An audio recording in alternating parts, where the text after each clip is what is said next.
To all the speakers before me, thank you for raising the expectations. You made it tough. Good morning, everyone. I would like to thank ICC for having me here today. The invitation was when the previous administration was in power, and I have now come here after the administration got changed. But I'm really humbled to be in presence of successful entrepreneurs, thought leaders, wealth creators, and nation builders. For me, as growing up, there was a saying, what Bengal thinks today, India thinks tomorrow. So it's a very humbling experience to be back in Kolkata and be amongst all of you.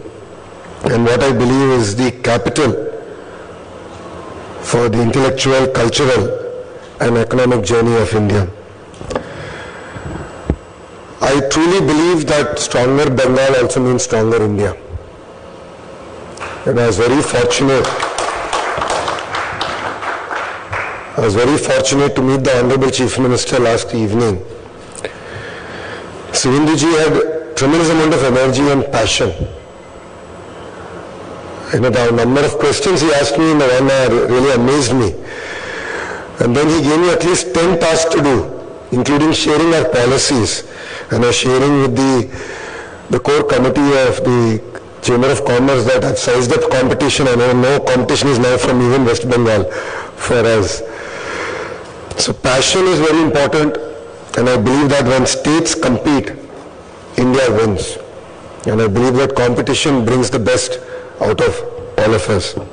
And I truly believe that states can actually work together in quite a few sectors and look at how we can sort of complement our strengths and really build a greater Bharat together. And what amazed me is the Chief Minister's passion to singularly create jobs. So he asked me a straight question. He said, how are you doing land pooling? What is the model that Andhra Pradesh is following? Because seemingly you are able to convince, because land is a very emotional part of every Indian. Convince the farmer that yes, the future is tied with creating jobs, your children, your future. How are you able to do it? And when I explained the policy, he just said, yaar, jaldi bhejna. Send the policy immediately and we will actually evaluate it and implement it. My dear friends, India is at the inflection point. West is looking at India, East is looking at India. The demographic dividend is here to be reaped. I truly believe that we have an amazing Prime Minister. Look at the stability that he has brought to a great nation. If you look at our neighbors, a little even further down, the number of Prime Ministers that are getting changed. We are very fortunate to have a Prime Minister like Narendra Modi ji. He is able to bring reforms at the national level. But then he is looking at states to execute those reforms. And Andhra Pradesh as a state is leading on execution. As the leadership just shared, 100 rupees that's getting invested in India, out of that 25 rupees is actually coming to the great state of Andhra Pradesh. And a lot of people ask me, what makes Andhra Pradesh different? Why Andhra Pradesh? And I'll give you 3 S's. All of us love that. The 3 S, why you should choose Andhra Pradesh. First one is speed. If my video didn't sell speed, I'll do it all over again. I'll give you a few data points. I think it's very important to appreciate it.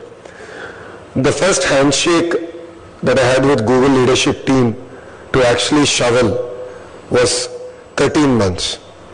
And it took us 13 months because we had to also work with the federal government, central government, to look at changing permanent establishment, giving tax incentives at the central government level. We got all that done 13 months later. India's single largest FDI investment since independence was grounded in the great state of Andhra Pradesh. The second example shared here today is ArcelorMittal project. I met Aditya in Davos 2019. He was not giving me time back then, so I caught him at the Tata Nightcap, which Chandra sir hosts every year, and I caught him, I tried to convince him, but he said, I'm sorry, I committed to the other state, so I won't be able to do it. But then, as we lost an election in 1924, as soon as India won in Andhra Pradesh, I reached out to Aditya and I said, yaar, 5 saal ho gaya hai, things have not moved. Are you open to having a conversation? And over a Zoom call, he had 3 specific asks, and I said, give me time till tomorrow morning. My call was around, I think, 6:30 or 7 in the evening. I said, I typically meet the Honorable CM at 9:30 in the morning. You'll have my answer. And I explained to my Honorable CM what the asks were. By about 10, I replied saying, all 3 are done, and welcome to Andhra Pradesh. And that brought him a 20 million metric ton green steel plant to south of Visakhapatnam. Think about it. From the Zoom call to shovel, 17 months, including environmental clearance, getting the slurry pipeline. So you know how difficult it is. The amount of work we had to do. So you heard the video of the Honorable Chief Minister that once you shake hands, it's no longer your project, becomes our project. So we are in it together.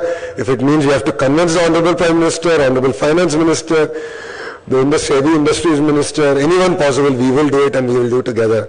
And that's the example of what we have done with ArcelorMittal. The third example I'd like to share with you is the AMCA project, the Advanced Multi-Combat Aircraft project.